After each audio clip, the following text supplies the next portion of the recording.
Welcome friends. इस video में हम एपी के बहुत ही इम्पोर्टेंट क्वेश्चन को डिस्कस करेंगे। इस क्वेश्चन में आपको सम ऑफ फर्स्ट एन टर्म्स दिया हुआ है 4n माइनस एन स्क्वायर। तो लिख लेते हैं, सम ऑफ एन टर्म्स एपी का है 4n माइनस एन स्क्वायर। अब देखो, जब आपको an दिया होता है 7 माइनस 5n समथिंग, आप यहाँ पर अगर n की जगह 1 रखते हैं तो आपको फर्स्ट टर्म मिलेगी, ठीक है। अगर आप n की जगह 2 रखते हैं तब आपको a2 मिलेगा।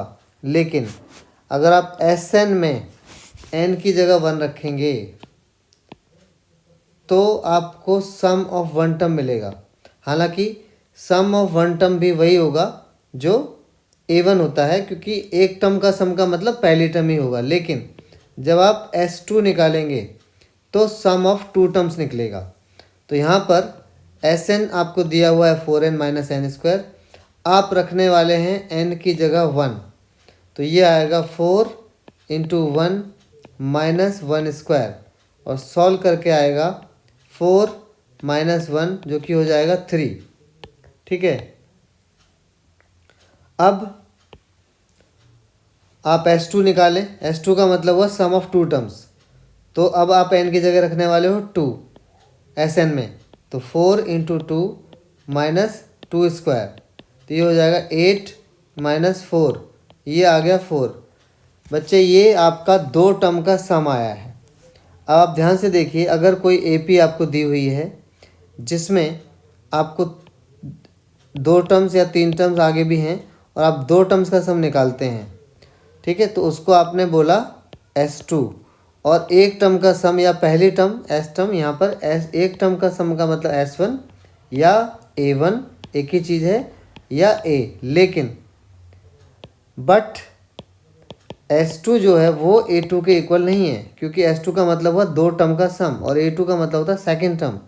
तो अगर हम S2 में से एक टर्म का सम या A1 या S1 माइनस कर दें तो आपको क्या मिलेगा बच्चों? ये मिलेगा। ये क्या है? आपका सेकेंड टर्म।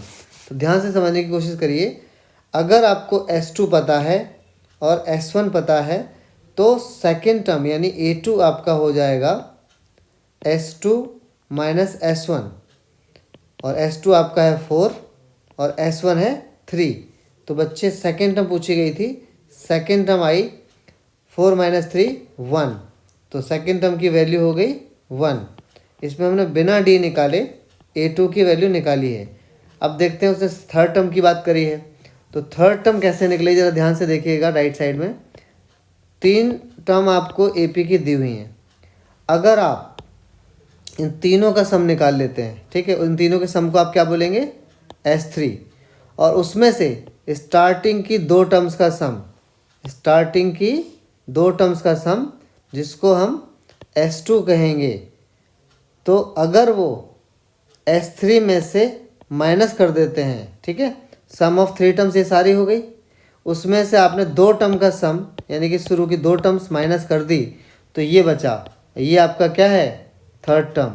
इसका मतलब अगर आप S3 में से S2 माइनस करते हैं, S3 में से S2 माइनस करते हैं तो आपको थर्ड टर्म मिलेगी। तो उसके लिए S3 आपको फाइंड करना पड़ेगा। तो S3 की वैल्यू निकाल लीजिए। S3 की वैल्यू देखिए कितनी आ रही है। आप इस Sn के फॉर्मूले में, ये जो आपको फॉर्मूला दिया हुआ है, इसमें हम n की जगह 3 रखने वाले हैं। तो 4 इंटू 3 माइनस 3 स्क्वायर। देखिए इस फॉर्मूले में हमने n की जगह 3 रख दिया है, तो ये आ गया 12 माइनस 9। तो S3 की वैल्यू हो गई बच्चे 3। अब आपको अभी भी समझाया मैंने, अगर शुरू की 3 टर्म्स के सम्स में से शुरू की 2 टर्म्स के सम को आप माइनस करेंगे तो आपको थर्ड टर्म मिलेगी। तो A3 आ गई आपकी, S3 थी 3 माइनस S2 आपका आया था 4, 4 माइनस करेंगे तो थर्ड टर्म आपकी आ गई -1। और इसी प्रकार उसने बोला है 10th टर्म भी निकालो, इसी मेथड से निकालो। वैसे तो आपको पता है कि 10th टर्म हम कैसे निकाल सकते हैं। 10th टर्म हम निकाल सकते हैं A प्लस 9D से, लेकिन आपको ये मेथड नहीं सीखना है। आप इस क्वेश्चन में स्पेशली आपको एक दूसरा मेथड सीखना है जिसमें आप Sn की मदद से A10 निकाल सकते हैं। तो जो लॉजिक मैंने आपको अभी यहाँ पर समझाया था, आप यहाँ ध्यान से देखिए। अगर आपको A10 चाहिए तो आप क्या कर सकते हैं, शुरू की 10 टर्म का सम यानी S10 निकालें, और उसमें से शुरू की 9 टर्म्स का सम अगर आप माइनस कर देते हैं तो आपको A10 की वैल्यू मिल सकती है। तो उसके लिए आपको S10 और S9 निकालना पड़ेगा। तो देखो S9 हम निकालते हैं। Sn के फॉर्मूले में हम n की जगह 9 रखेंगे। तो Sn का फॉर्मूला क्या था, 4n, यानी 4 इंटू 9, n की जगह 9 आया, माइनस n स्क्वायर, और n यहाँ पे है 9, तो 9 का स्क्वायर, तो ये आ जाएगा 36 माइनस 81, जो क्या होगा -45। अब देखिए S10 की जरूरत पड़ रही है तो S10 भी निकाल लीजिए। S10 क्या होगा, 4 इंटू n, n यहाँ पे क्या है 10, माइनस n स्क्वायर यानी कि 10 का स्क्वायर, तो ये हो जाएगा 40 माइनस 100, तो ये आ गया आपका -60। अब देखिए, अब आपको A10 निकालना है, बट हम A+90 नहीं लगा रहे। इस क्वेश्चन में जो बताया गया है लॉजिक, उसी से आपको A10 निकालना है। क्वेश्चन में स्पेशली बताया गया है सिमिलरली फाइंड, सेकेंड टर्म जैसे आपने निकाली थी, similarly third term, 10th term और nth टर्म निकालिए। तो A10 कैसे निकलेगा, अगर आपको S10 पता हो, S10 का मतलब हुआ शुरू की 10 टर्म्स का सम, उसमें से आप स्टार्टिंग की 9 टर्म्स का सम अगर आप माइनस कर देंगे तो आपको A10 मिलेगी। मैं एक बार फिर से बताता हूँ। सपोज आपके पास 5 टर्म है, ठीक है, तो 5 टर्म का आप अगर सम निकालते हो, ठीक, तो आप उसको क्या बोलोगे, S5 बोलोगे, ठीक है। और शुरू की 4 टर्म्स का सम निकाल लो, उसको आप क्या बोलोगे बच्चे, S4 बोलोगे। तो अगर आप S5 में से S4 को माइनस करेंगे, इसका मतलब इन पांचों का जो सम निकाला था उसमें से ये 4 का सम अगर हटा देते हैं या माइनस कर देते हैं तो क्या बचेगा, ये वाली टर्म बचेगी जो कि A5 है। तो इसका मतलब A5 का फॉर्मूला क्या बन रहा है, देखो A5 का फॉर्मूला बन रहा है S5 माइनस S4, यानी कि A5 अगर निकालना है तो S5 निकालिए और उसमें से उससे पहली वाली टर्म तक का सम माइनस कर दो। तो ये लॉजिक आपको समझ में आया होगा।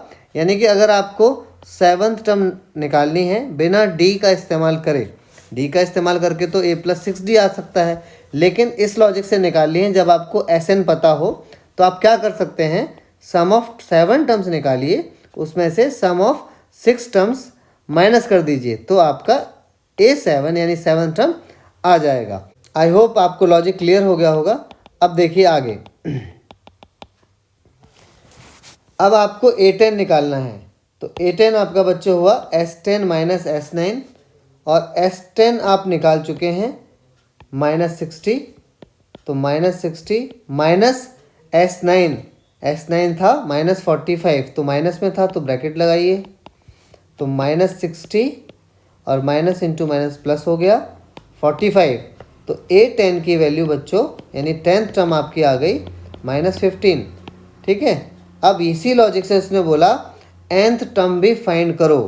अब देखो nth टर्म इसी लॉजिक से फाइंड करो वो कह रहा है, तो आपको मैंने समझाया nth टर्म अगर आपको निकालना है तो सम ऑफ n टर्म्स निकालो, ठीक है।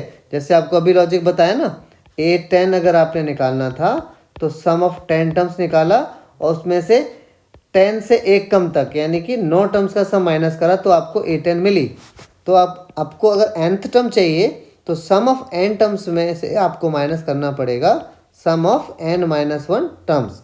अब देखिए सम ऑफ n टर्म्स क्या था, सम ऑफ n टर्म्स था 4n माइनस n स्क्वायर। तो सम ऑफ n माइनस टर्म्स क्या होगा, तो जैसे आप सम ऑफ 7 टर्म निकालने के लिए n की जगह 7 रख रहे थे, उसी प्रकार सम ऑफ n माइनस टर्म निकालने के लिए इस n की जगह n माइनस 1 रखना पड़ेगा। तो ये आ जाएगा 4 times of n minus 1 minus n minus 1 का होल स्क्वायर। अब हम इस ब्रैकेट के अंदर इसको इंटू कर लेंगे, तो 4n minus n square minus bracket, इस 4 को इंटू कर लो तो 4n माइनस 4 माइनस इस a माइनस बी का होल स्क्वायर खोल लो, a square plus B square minus 2ab यानी कि 2n।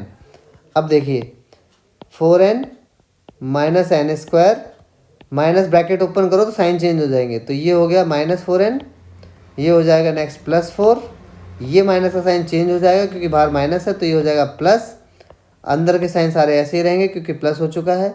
तो +1 -2n। अब आप यहाँ पे देखिए, यहाँ पे कुछ कैंसिल हो रहा है, जैसे प्लस का 4n और माइनस का 4n ये आपस में कैंसिल हो गए, ठीक है।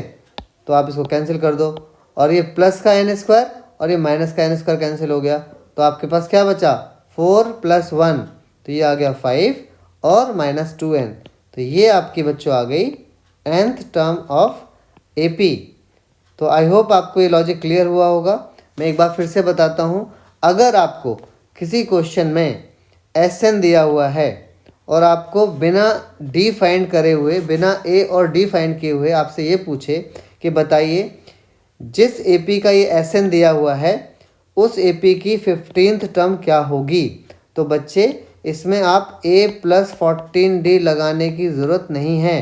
आप इसमें कर सकते हैं सम ऑफ 15 टर्म निकालो, यानी कि SN में 15 रख दो, -14 टर्म्स तक का सम निकाल लो, यानी कि S14 निकाल लो, जिसके लिए आपको n/2 नहीं निकालना पड़ रहा। जैसे आपको 4n - n² दिया था, तो यहाँ पे अगर 14 रखेंगे तो S14 निकल आएगा। तो इस प्रकार S15 में से अगर आप S14 माइनस करेंगे तो आपको A15 की वैल्यू मिल जाएगी। आई होप आपको ये क्वेश्चन क्लियर हुआ होगा। आपसे मेरी रिक्वेस्ट है कि एक बार इस क्वेश्चन को शुरू से फिर से देखें, क्योंकि ये बहुत इंपॉर्टेंट टॉपिक था, ताकि आपका ये क्लियर हो जाए। मिलेंगे नेक्स्ट वीडियो में, तब तक के लिए गुड बाय।